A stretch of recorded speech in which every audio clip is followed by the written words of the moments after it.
دکتۆر بەهرۆس جعفەر بەڕێوەبەری پەیمانگای مێدیتریانە بۆ توێژینەوەی هەرێمایەتی جەنابێ ڕاستەوخۆ لە ستۆدیۆ لەگەڵی من. دکتۆر زۆر بەخێر بێی، سوپاس بۆ ئامادەبوونی جەنابەت. دڵنیام ئاگاداری ئەو ڕێکەوتنەی نێوان عێراق و ئێرانیت بۆ بەرهەمێنانی غاز. دەمەوێت سەرنجی تۆ بزانم سەرەتا لەسەر ئەم ڕێکەوتنە، بزانم تۆ چۆن خوێندنەوە بۆم ڕێکەوتنەکەی. سپاس بۆ ئێوە. ئەم ڕێکەوتنە بە عەرەبی وشەیەکی پێڵەن مقایەزە، واتە گۆڕینەوەی کاڵا بە کاڵا، شت بە شت. هەر لە کۆنی شاهەروا بووە مەسەلەن خەڵکی پێشەوەی دەستی بگا بە دراوێکی زۆر کاڵایەکی هەبوو و شتێکی دیکەی وەرگردووە. هەر لەم ساڵە سریلانکا گەڵاچایەدا بە ئێران نەوتەدا بە سریلانکا. لەبەرەوە زۆر کەس ئەم پرسە بە پرسێکی سیاسی لێکە دەنەوە، بەڵام لەم بابەتەدا ڕەهەندە ئابوووریەکەی گرنگترە، چونکە ساڵانێکی زۆرە بە تایبەتی لە سەردەمی ئیدارەی ترەمپەوە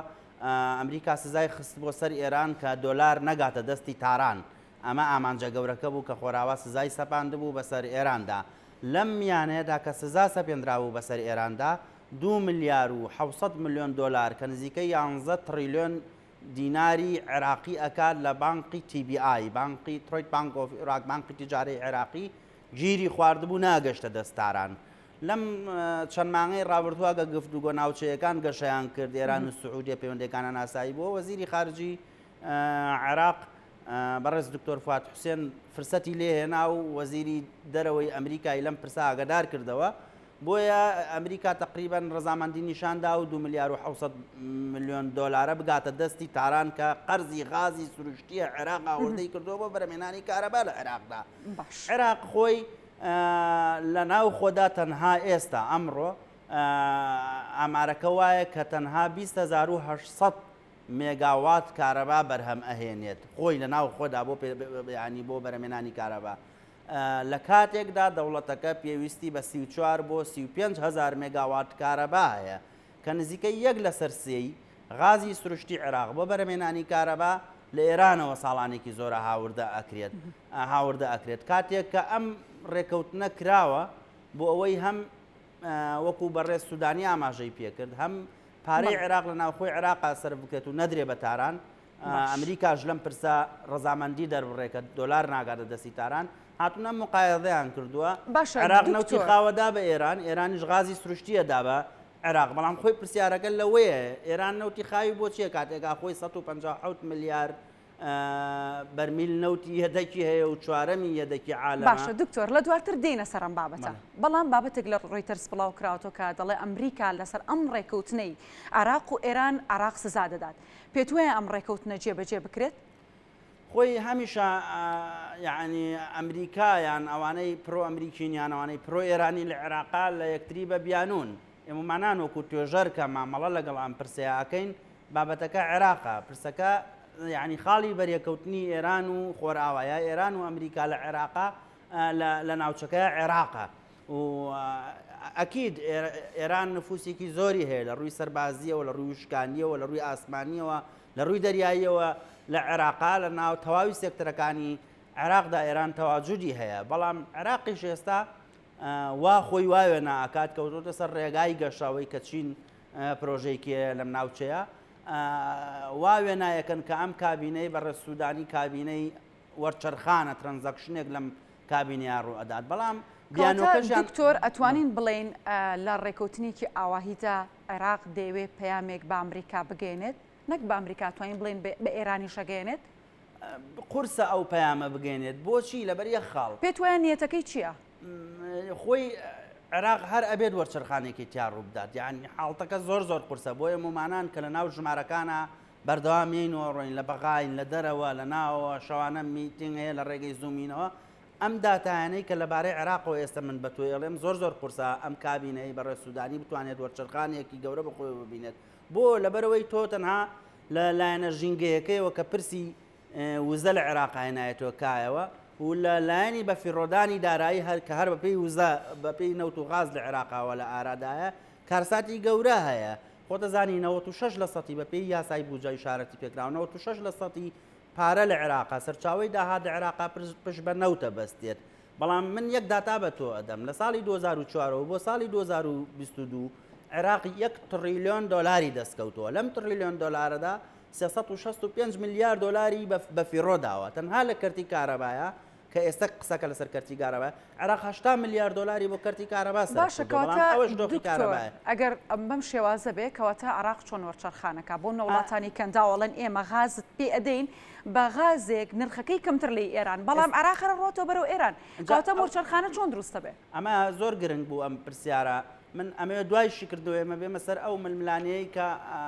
یعنی یەکتر بڕینێکی ناوچەی لە ئارادایە من ویستم بڵێم بە فیڕۆدانەکە لە عێراق ئەجگار گەورەیە لە ساڵی 2004 بۆ ساڵی 2022 بە بەردەوامی لە بودجەی گشتی عێراقا بە ڕێژەی جیاجا لە نێوان 25% بۆ 40% بودجەی عێراق بە فیڕۆ چووە بەڕێز پرۆفیسۆر دکتۆر عەلی عەلاوی کە لە ئابی 2022دا دەستی لە کارکێشایەوە دەڵێت تەنها لە خاڵە سنوورەکانی عێراقا خۆراوای عێراق و ئەوانە بێجگە لە هێرێمی کوردستان تەنها لە خاڵە سنوورەکانی عێراق و گومورکە مانگانە 6 بۆ 7 ملیار دلار دیار نامێنێ دەستەی دەستپاکی لە پەرلەمانی عێراق ئەڵێ مانگانە 200 ملیار دینار لە کۆبوونی خۆراک و خۆراکی هاوڵاتیانە بە فیڕۆ ئەچێت و دیار نامێنێت جا ئەو دزی سەدەش ئەوەی کە چەند مانگێک بەر لە ئێستا ئەو چەند ملیار دلارە برایە دەرەوە ئەمانە هەموو کەیسی هەڵواسراون لە عێراقا ئەمەی کە بەڕێز کازمی دەیڵێت لەم ڕۆژانە لە تویتەر واباوە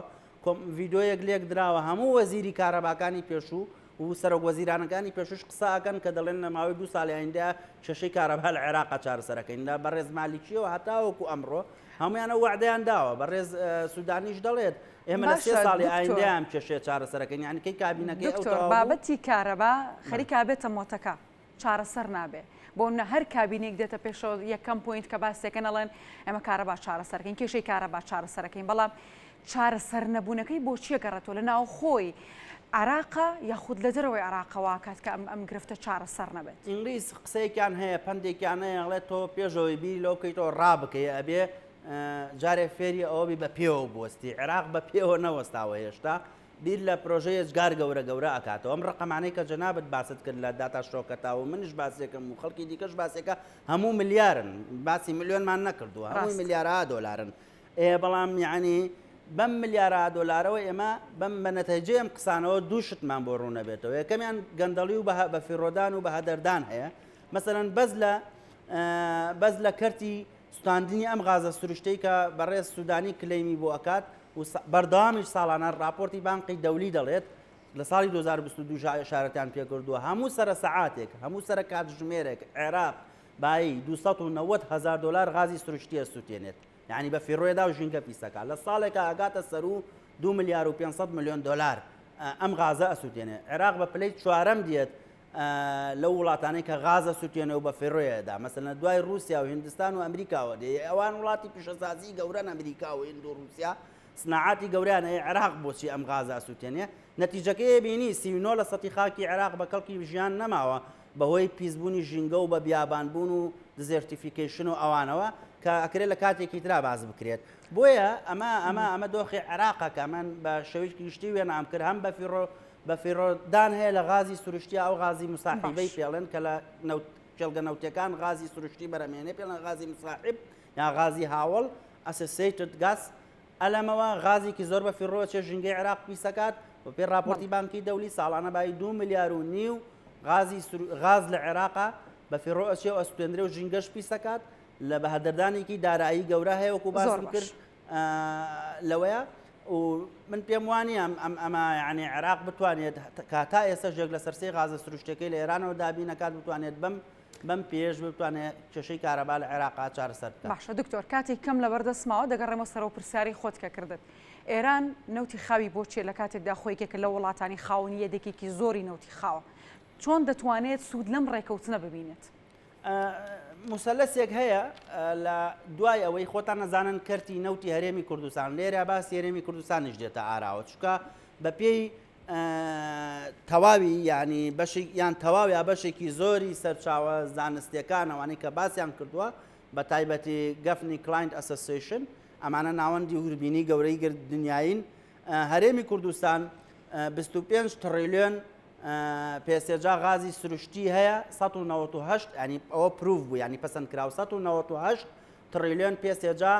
غازی ئەنپروڤشێواتە ئەشێت ئەوانەش ببن بە پرۆف پەسەند بکرێن ئەمە ئەش سەرچاوەیەکی غازی سروشتی هێزگار گرنگە لە ناوچەکەی کە هەرێمی کوردستان هەیەی خۆتان نەزانن لە پەیوەند بەوەی کە دادگای باڵای فیدراڵی لە ساڵی ڕابردووە هەرێمی کوردستان و پرسەنەوتیەکانی هەرێمی کوردستانی بە نادەستوری و ناقانونی شوبهان ئەوەشی کە لە دادگای نێبووجیوانی پارێز لە ڕووی نێودەوڵەتیەوە مەترسی خستە سەر شەرعیەتی فرۆشتنی نەوت و غازی هەرێمی کوردستان بەڵام لە زمنی ئەمەوە